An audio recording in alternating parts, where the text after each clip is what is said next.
Good morning दोस्तों। आप सभी का स्वागत है आपके अपने nursing channel Salish nursing academy पर। आज 16 सितंबर है, सुबह सुबह की खबर है। एक लेटर जारी हुआ है। ठीक है, राजस्थान नर्सेज संघर्ष समिति सीएचए जो रहा हो कोविड स्वास्थ्य सहायक, या फिर आप सीएचओ हो कम्युनिटी हेल्थ ऑफिसर, या फिर बात करें परमानेंट भर्ती अभी चल रही है उसमें पद बढ़ोतरी की, या फिर 108 104 कर्मचारी संविदा निविदा प्लेसमेंट एजेंसी एनएचएम, तो ये इनमें से आप कोई हो तो ये वीडियो आपके लिए ही होने वाली है। एक शायरी से जो है वीडियो की शुरुआत करना चाहेंगे। भाई सुना भी होगा आपने कि डर के आगे जीत की राह होगी, जो बीत गया उसे तो बदल नहीं सकते, जो आने वाला है बस उसका इंतजार कर, कोशिश कर लड़ाई लड़, फिर हजार नजरें तुझे हजार ही नजरियों से देखेगी। तो यहाँ पर बात करेंगे राजस्थान नर्सेज संघर्ष समिति की मुख्य मांगों के लिए, जिसने एक उम्मीद की किरण यहाँ पर जगह रखी है कहीं ना कहीं। और काफ़ी यहाँ पर अभी इनकी जो मांगें भी मानी गई थी मुख्यमंत्री अशोक गहलोत जी और चिकित्सा विभाग पार्षद लाल मीणा जी के द्वारा, देख सकते हो। राजस्थान नर्सेज संघर्ष समिति का लेटर जो है यहाँ पे जारी हुआ है, 3 पेज का लेटर है, जिसमें सीएचए हो या फिर सीएचओ हो, 108 कर्मचारी हो या फिर संविदा निविदा हो, सभी के लिए यहाँ पे जो है मुख्य मुख्य मांगे उठाई गई है। और क्या क्या आपकी मांगे हैं उसके बारे में बता दूँ। तीन, ये जो रजिस्टर्ड अध्यक्ष है, जो गवर्नमेंट के अंदर रजिस्टर्ड है संस्थान है, ये संस्था Rajasthan nurses union, Rajasthan nurses association और राजस्थान राज्य नर्सेज एसोसिएशन, 3 अध्यक्ष है, देवाराम चौधरी जी, खुशीराम मीणा जी, चंद्रकांत शर्मा जी। तो इन्होंने यहाँ पर मांग उठाई है और मुख्यमंत्री जी से निवेदन किया है कि 11 सूत्रीय मांगों के समाधान में, देख सकते हो यहाँ पर काफ़ी सारी चीज़ें इन्होंने बताई, ईएमटी कम 108 के बारे में, यहाँ पर सीएचए के बारे में, नर्सिंग केडर दवा लिखने का अधिकार, सैलरी बढ़ाने हेतु 37,000 सैलरी की इन्होंने मांग की है, 37,800 समान कार्य समान पद के लिए सभी विभाग के नर्सेज के लिए। ठीक है, और इसमें बात करेंगे आगे तो इसमें और भी चीज़ें उठाई गई है। सीएचओ कम्युनिटी हेल्थ ऑफिसर का वेतन जो है 42,000 प्लस 8,000 रुपये बोनस प्रतिमाह किया जाए, यानी टोटल 50,000 रुपये प्रतिमाह किया जाए और केडर का निर्माण किया जाए। तो क्या कुछ चीज़ें हैं देख लेते हैं, समझ लेते हैं। बाकी आपके जो विचार, आपकी जो इच्छा, आप कमेंट कर सकते हो, हमें भी कुछ जो है सलाह दे सकते हो। इसका मुख्यालय राजस्थान नर्सेज संघर्ष समिति का मुख्यालय है सवाई मानसिंह चिकित्सालय जयपुर राजस्थान में। 3 अध्यक्ष है जिसके नाम आपके सामने है और ये लेटर क्रमांक 248 है। इसमें इन्होंने जो है रिक्वेस्ट की है, प्रार्थना पत्र इन्होंने दिया है किसको, परम आदरणीय मुख्यमंत्री महोदय अशोक गहलोत जी को, राजस्थान सरकार के और श्रीमान निदेशक के द्वारा नर्सेज की 11 सूत्रीय मांगों के समाधान करवाने के संबंध में इन्होंने लिखा है कि निवेदन है कि जो भी राजस्थान में संविदा पे या निविदा पे या फिर ईएमटी होता है, 108 और 104 एम्बुलेंस में जो नर्सिंग स्टाफ होता है उसे ईएमटी कहते हैं। ईएमटी इमरजेंसी मेडिकल टेक्नीशियन, अभी इनकी जो है हड़तालें भी चल रही थी, इनकी भी मांगे थी ईएमटी की कि इनकी सैलरी ज़्यादा की जाए, पायलट की भी हड़ताल चल रही थी। इसके अलावा स्थायी नर्सेज परमानेंट जो नर्सिंग स्टाफ है उनकी पूरी ईमानदारी और निष्ठा के साथ उन्होंने जो है अपनी जिम्मेदारी निभाई है, ऐसा कहना है नर्सेज संघर्ष समिति का।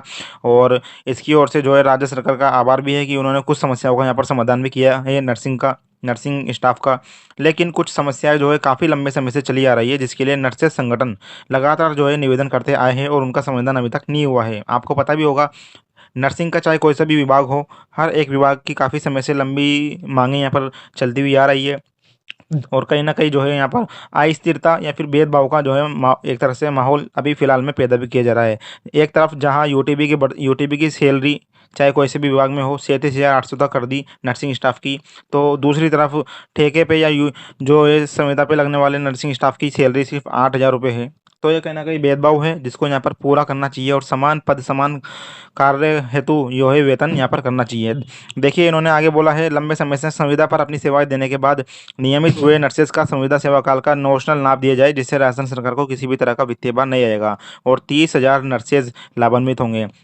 कोविड-19 और वैश्विक महामारी में अपनी महत्वपूर्ण भूमिका निभाने वाले कोविड स्वास्थ्य सहायकों के लिए सीएचए के लिए राज्य सरकार द्वारा जारी बजट घोषणा के अनुसार मेडिकल हेल्थ वॉलंटियर फोर्स का गठन किया जाए, जिससे करीब 28,000 बेरोजगार हुए नर्सेज को यहाँ पर लाभ होगा। देखिए सीएचए की भी यहाँ पे मांग मुख्य रूप से उठाई गई है पहले पॉइंट में, है ना, सीएचए की। तो मैं यहाँ पे धन्यवाद अर्पित करना चाहूँगा राजस्थान नर्सेज संघर्ष समिति का, जिसके तीनों अध्यक्ष देवराम चौधरी जी, खुशीराम मीणा जी और चंद्रकांत शर्मा जी। सबसे एक्टिव है खुशीराम मीणा जी, इनका भी धन्यवाद जो लगातार जो है यहाँ पर मांग उठा रहे हैं सीएचए के लिए।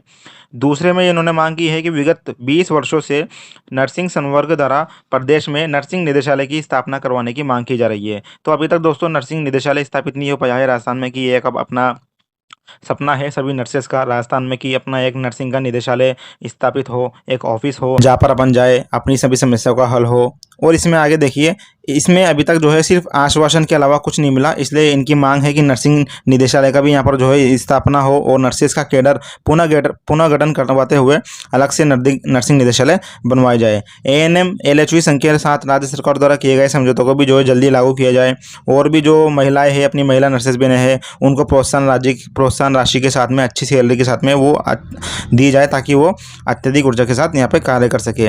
और ये देखिए तीसरा पॉइंट देखिए क्या मांग है।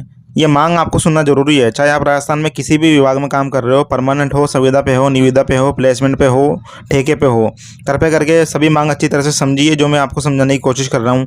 मुख्यमंत्री जी के गृह जिले जोधपुर एम्स में सैलरी जितनी है उतनी सैलरी परमानेंट स्टाफ की नहीं है। 18 से 20 हज़ार सैलरी मिलती है। आपको पता होगा सेंट्रल का जो नर्सिंग स्टाफ होता है उसकी सैलरी और राज्य का जो नर्सिंग स्टाफ होता है उसकी सैलरी में अंतर रहता है, लगभग 18,000 से 20,000। तो इनों की मांग है कि बराबर की जाए, सेंट्रल लेवल के जो नर्सिंग ऑफिसर होता है उसके बराबर जो है राज्य का जो नर्सिंग ऑफिसर होता है उसके बराबर जो है यहाँ पर सैलरी की जाए, वेतनमान किया जाए। ठीक है। और नर्सेज एक नोबल प्रोफेशनल है जिसके तहत किसी भी तरह का जो है राजनीतिक हस्तक्षेप रोकने के लिए नर्सेज के स्थानांतरण यानी ट्रांसफ़र की पॉलिसी यहाँ पर निर्धारित की जाए। आपको पता होगा यहाँ पर जो ट्रांसफ़र के लिए भी जो है चेक चलता है, राजनीति चलती है, वो अलग बात है। ठीक है। तो ये भी बंद की जाए। और यहाँ पर जो है यूटीबी पर कार्यरत नर्सेज का यहाँ पर मानदेय 37,800 प्रतिमाह किया गया है, आपको पता होगा। ठीक है, जो स्वागत योग्य है। लेकिन इसके समकक्ष कार्य करने वाले जैसे एनएचएम में कार्य जो कर रहे अपने भाई लोग, नर्सिंग स्टाफ प्लेसमेंट एजेंसी में काम कर रहे, ईएमटी में काम कर रहे, ईएमटी में संविदा पे, निविदा पे, प्लेसमेंट पे, नर्सेज पे, तो उनका मानदेय कम है यहाँ पे, है ना, न्यूनतम मानदेय से भी कम है। मजदूर के बराबर सैलरी मिलती है भैया, 8,000 7,000, कैसे घर चलाएगा अपना कोई। तो इनकी सैलरी भी जो है समानांतर करते हुए, यूटीबी कर्मचारियों के समानांतर करते हुए 37,800 यहाँ पर की जाए और ठेका प्रथा पूरी तरह से प्रतिबंध की जाए। ये मांग उठाई गई है। इसके अंदर 108 वालों का भी आ गया है 4th पॉइंट में, देख सकते हो आप। तो ये अच्छी बात है। यहाँ पे किसी ना किसी उम्मीद की किरण तो जगी हुई है भैया, कोई तो अपनी जो है यहाँ पर मांग जो है मांग रहा है। 5 पॉइंट में देखिए 500 से अधिक जो है अपने राजकीय चिकित्सालय है जिनका संचालन आज भी नर्सिंग ऑफिसर द्वारा उच्च अधिकारियों के दबाव में दवा लिखवा कर करवाया जाता है। काफ़ी सारे डॉक्टर ऐसे होते हैं जो नर्सिंग अधिकारियों से जो है यहाँ पर दवा लिखवाते हैं, लेकिन जब कोई परेशानी मुसीबत आती है तो वो जो है नर्सिंग ऑफिसर के ऊपर डाल देते हैं। तो यहाँ पर क्या है, अधिकारी अपना पल्ला झाड़ लेते हैं। ऐसे में जो है नर्सेस को स्पष्ट दवा लिखने का अधिकार दिया जाए, ये भी यहाँ पर मांग की गई है। 6ठा पॉइंट देखिए 6 पॉइंट में है, राज्य सरकार द्वारा जारी नर्सेज भर्ती विज्ञप्ति में एएनएम के 2200 पद यहाँ पर बढ़ाए जाए और नर्सिंग ऑफिसर के 3600 पद और बढ़ाए जाए, जिससे जो है जल्दी से जल्दी पूरी होए भर्ती और ज़्यादा से ज़्यादा पदों पर जो है ये भर्ती हो, ज़्यादा से ज़्यादा जो है अपने बेरोजगार अभ्यर्थियों को यहाँ पर नौकरी मिल सके। ये मांग उठाई गई है 6 पॉइंट में। 7 पॉइंट देखिए, यहाँ पर देखिए जो एक टीचर होता है तो उसको कई पदोन्नति के लाभ मिलते हैं और वो जो है एक समय पर जिला शिक्षा अधिकारी तक यहाँ पर पहुँच जाता है। लेकिन नर्सिंग विभाग में ऐसा नहीं होता, वो सिर्फ नर्सिंग ऑफिसर के पद तक जो है सीनियर नर्सिंग ऑफिसर तक वो चला जाता है, प्रमोशन होते हैं, लेकिन उससे आगे नहीं जाता। तो यहाँ पर पदोन्नति को लागू करवाया जाना इन्होंने एक मुख्य मांग की है 7वें पॉइंट में। ओके। और इसके अलावा जो आपके nursing officer, senior nursing officer और नर्सिंग ट्यूटर का पद है राजपत्रित किया जाए, ऐसी मांग इन्होंने उठाई है। और जो सेवा काल की प्रथम नियुक्ति से पहले उनको सभी चीज़ें दी जाए, जीएनएम और बीएससी नर्सिंग वालों को पदोन्नति का लाभ यहाँ पर दिया जाए। जीएनएम और बीएससी नर्सिंग अभ्यर्थी जो होते हैं उनको पदोन्नति का लाभ दिया जाए समय समय अनुसार। इसके अलावा देखिए सीएचओ कम्युनिटी हेल्थ ऑफिसर की भी मांग उठाई गई है 8वें पॉइंट में। राज्य सरकार द्वारा कोविड-19 महामारी के दौरान प्रोत्साहन राशि की घोषणा की गई थी, है ना। आपको पता होगा अपनी राजस्थान गवर्नमेंट ने जब कोविड आया था तो उस समय उन्होंने बोला था कि प्रोत्साहन राशि दी जाएगी सभी कोविड में कार्य करने वालों को, लेकिन सभी को नहीं मिली, कुछ को मिली है ना, वो भी नाम मात्र की आप मान सकते हो। तो इन्होंने मांग की है नर्सेज संघर्ष समिति ने कि जिसके लिए सिर्फ पत्र जारी हुए थे प्रोत्साहन राशि के लिए, लेकिन अभी तक जो है कोई भी प्रोत्साहन राशि का भुगतान नहीं किया गया। कहाँ से करेंगे, पूरा लूट गया है माल। चलिए आगे देखिए। तो इसमें लिखा है 8-11 कम्युनिटी हेल्थ ऑफिसर का वेतन यहाँ पर, है ना, second grade community health officer का वेतन यहाँ पर 4200 रुपये पर प्लस 8,000 रुपये बोनस प्रतिमाह दिया जाए और केडर गठन का इसका निर्माण किया जाए। यानी जो है सीएचओ को भी एक पर्टिकुलर केडर बनाया जाए ताकि उनको सभी सुविधाओं का लाभ मिले, प्रोत्साहन मिले, अन्य सुविधाएं मिले और इनकी सैलरी भी 42,000 प्लस 8,000 की जाए। फिलहाल में जो सीएचओ की सैलरी है वो 18,000 की निर्धारित की गई है राजस्थान में कम्युनिटी हेल्थ ऑफिसर की संविदा नियम के अंतर्गत। इसके अलावा इनको बोनस मिलता है 15,000। ठीक है। 9वें पॉइंट में देखिए यहाँ पर मेडिकल ऑफिसर यानी चिकित्सकों के लिए भी उच्च अध्ययन के लिए सेवा में रहते हुए अनुमति प्रदान की जाती है और किसी भी तरह की वेतन कटौती नहीं की जाती है। आपको पता होगा डॉक्टरों को जो है यहाँ पर सेवा में रहते हुए अपनी अनुमति प्रदान की जाती है और किसी भी तरह की जो है उनकी वेतन में कटौती नहीं की जाती। इसी तरह का लाभ यहाँ पर नर्सिंग अधिकारियों को भी जो है प्राप्त हुआ, लेकिन 1 साल के बाद जो है उसको निरस्त कर दिया गया। ये दुर्भाग्यपूर्ण है और इसको जो है पुनः बहाली के लिए यहाँ पर मांग की गई है। 10वां पॉइंट देखिए इन्होंने क्या मांग की है। नर्सेज की शिकायत के निस्तारण के लिए जो कमेटी गठित की जाती है उसमें चिकित्सकों को पूरी तरह से प्रतिबंध किया जाए और नर्सेज की कमेटी में नर्सिंग अधीक्षक, सीनियर नर्सिंग ऑफिसर और नर्सिंग ट्यूटर को ही रखा जाना चाहिए। आपको पता होगा जब भी नर्सेज चाहे कोई सा भी विभाग का हो, परमानेंट हो, ठेके पे हो, है ना, संविदा प्लेसमेंट पे हो, तो उनकी शिकायत की निस्तारण के लिए उनकी शिकायत को ख़त्म करने के लिए जो भी कमेटी बनाई जाती है तो उसमें डॉक्टरों को शामिल किया जाता है। लेकिन डॉक्टर कैसे समझेंगे नर्सिंग ऑफिसर का पीड़ा, नर्सिंग ऑफिसर का दर्द? तो जो कमेटी बनाई जाती है उसमें भी जो है नर्सिंग विभाग के अधिकारियों को, स्टाफ को, अधीक्षक को, है ना, उनको ही शामिल करना चाहिए ताकि वो चीज़ें समझ सके और उनका समस्याओं का निस्तारण यहाँ पर जल्द से जल्द हो सके।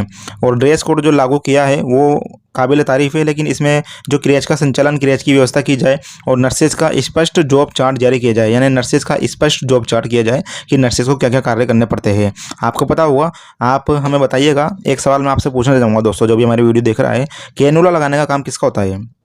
बताना आप कमेंट करके। हॉस्पिटल में जब कोई पेशेंट आता है, वहाँ पर डॉक्टर भी कार्य कर रहा है, ओके, और नर्सिंग स्टाफ भी कार्य कर रहा है, तो कैनुला लगाने का काम, एनीमा लगाने का काम, कैथेटर डालने का काम, राइस ट्यूब डालने का काम, ये काम किसका होता है? ड्रेसिंग का काम किसका होता है? आप बताना कमेंट करके। अभी तक काफ़ी सारे अभ्यर्थियों को ये नहीं पता, जो कि पता होना चाहिए। इसलिए हम जो है कोशिश करते हैं कि ज़्यादा से ज़्यादा चीज़ें आपको समझा सके। और ये देखिए आगे, उत्कृष्ट नर्सेज खिलाड़ियों, जो स्पोर्ट्स के नर्सेज खिलाड़ी होते हैं, उनके लिए पदोन्नति में अतिरिक्त यहाँ पर लाभ उनको दिया जाए और नर्सेज के रियायती दरों में आवास, भूमि, अन्य अधिकारियों की बात ही यहाँ पर दिया जाना चाहिए। यानी कुल मिला के बात यह है, काफ़ी सारी यहाँ पर मांग की गई है और 11 सूत्रीय मांग वापस इन्होंने मांगी है।